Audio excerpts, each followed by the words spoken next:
It has been reported that Betty Grable was the #1 pinup during World War II and that Rita Hayworth was second.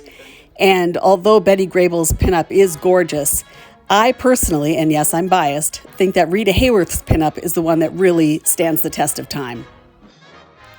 Rita Hayworth was a very patriotic person, and as busy as she was in the 40s at the height of her career, she did as much as she could to contribute to the war effort. In this video, I'm going to share with you just some of the ways in which she boosted the morale of our fighting men. This is a variation on the pinup pose, and there's no question that her pinups were her #1 contribution to the war effort.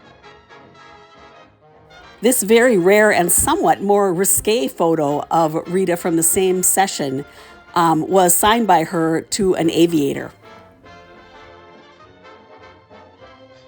In 1941, when Rita's film You'll Never Get Rich was released, the Navy sailors had a problem with the fact that the film favored the Army. So Rita made it up to them by visiting the San Diego Naval Training Station, and along with chatting with sailors and signing autographs and signing sailor hats, she taught them how to dance La Conga. Rita made sure to give equal time to all members of the armed forces when she went on a publicity junket for You'll Never Get Rich in 1941, where she was accompanied to various places in New York by a sailor, an Army infantryman, a Coast Guardsman, and a Marine, and possibly most important of all, a chaperone. The group went to a New York shooting gallery. And this guy is getting a little handsy here. Where is the chaperone? Rita received a key to the city. They visited the Central Park Zoo, went to the top of Rockefeller Center, and ended the evening at a nightclub where she danced and paid a little bit of attention to some of the officers.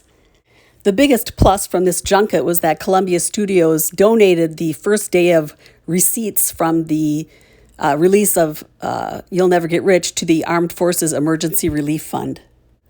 All in all, it turned out to be a great trip for everyone involved.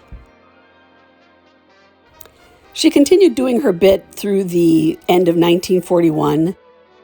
Here she is on Armistice Day at the LA Memorial Coliseum watching a serviceman football game. Here, Lana Turner has the giggles when she and Rita and Pat O'Brien do a patriotic radio performance. Here, some lucky soldiers got to sit in on a radio performance of The Strawberry Blonde, which starred Gail, Patrick, and Rita. The war hit close to home for Rita because both of her brothers were in the service. Here she is on the set of CoverGirl with her brother Eduardo Jr. and also with her mother, Volga. And then her brother Vernon was also in the service. The war hit her a little bit harder when her beau at the time, Victor Mature, went into the Coast Guard. When he was on leave, they would be seen about town. Sometimes she would wear her naval aide uniform, and she would also pose in her home in a negligee surrounded by stuffed animals that Vic had sent to her. In mid-1942, Rita visited Camp Callan in San Diego on Mother's Day, and the press took an assortment of photos of Rita doing motherly things, surrounded by very happy GIs. There is a series of Rita sewing on buttons, and this particular soldier seems to be having a great time and even getting into the theatrics of it all.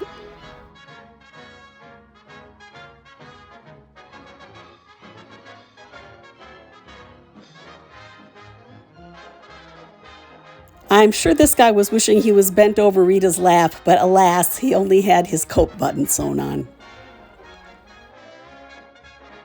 Later on, it's autographs for everyone.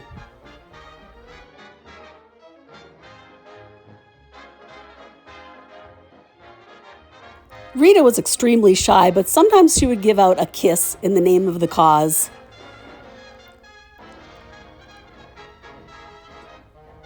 or at least part of a kiss. But she felt more comfortable giving a soldier a dance. This fellow looks like he's died and gone to heaven.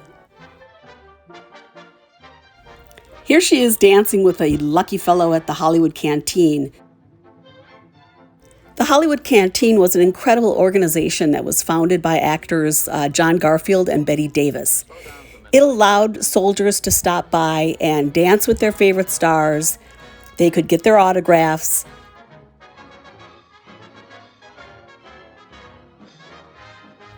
They could sit and chat with the star if they liked. And they could even have food served to them by their favorite stars. Can you imagine? Here's Rita with Marlene Dietrich serving food, which is kind of amazing.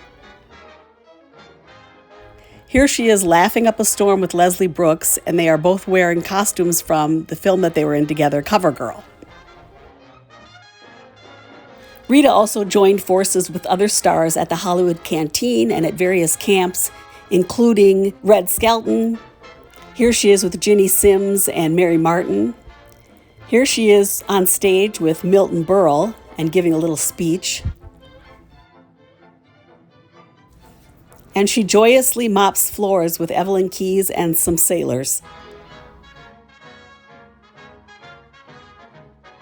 Actor and director Orson Welles became a new collaborator, much to the consternation of Vic Mature, who was dropped like a hot potato. Rita had been seeing Orson and was asked by him and his friend, actor Joseph Cotten, to join their magic act, the Mercury Wonder Show, which entertained GIs. Rita was sawed in half and performed some magic tricks with Orson, but unfortunately, none of it got past the rehearsal stage with her because Harry Cohn, the head of Columbia, told her it was against her contract. So she was replaced by Marlene Dietrich when it actually came time to perform for the troops. Poor Vic Mature. Later he said, "I was in love with Rita, but no, she wanted to be sawed in half." Throughout 1942 and 43, Rita continued to do her bit for the war effort in so many different ways. She would often engage in photo ops where she would be shown rationing or donating or setting an example of some type. She was particularly proud of her work with the Naval Aid Auxiliary. Even after sometimes 14-hour days of making movies, Rita would make the time to use her celebrity to go out and boost morale for soldiers and to raise money for the war effort.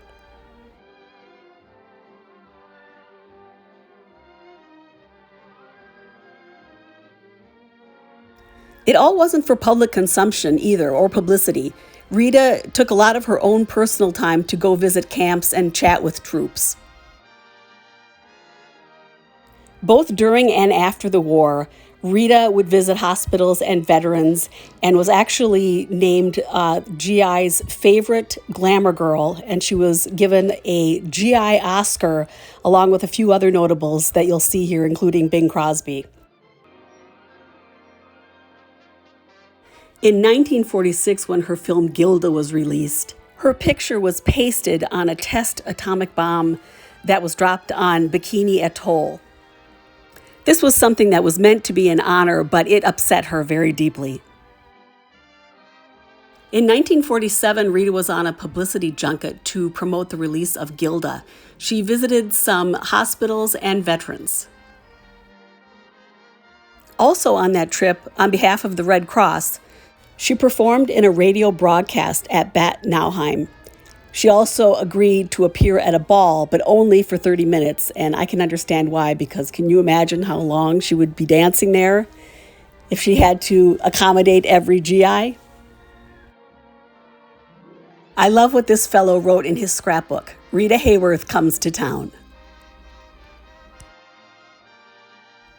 Even in the midst of her personal sorrow, Rita visited a hospital in Lake Tahoe as she was establishing residency in 1951 for her divorce from Prince Ali Khan. I think we all owe a debt of gratitude to Rita Hayworth for bringing so much joy to so many people during World War II who really needed cheering up. Thanks so much for watching.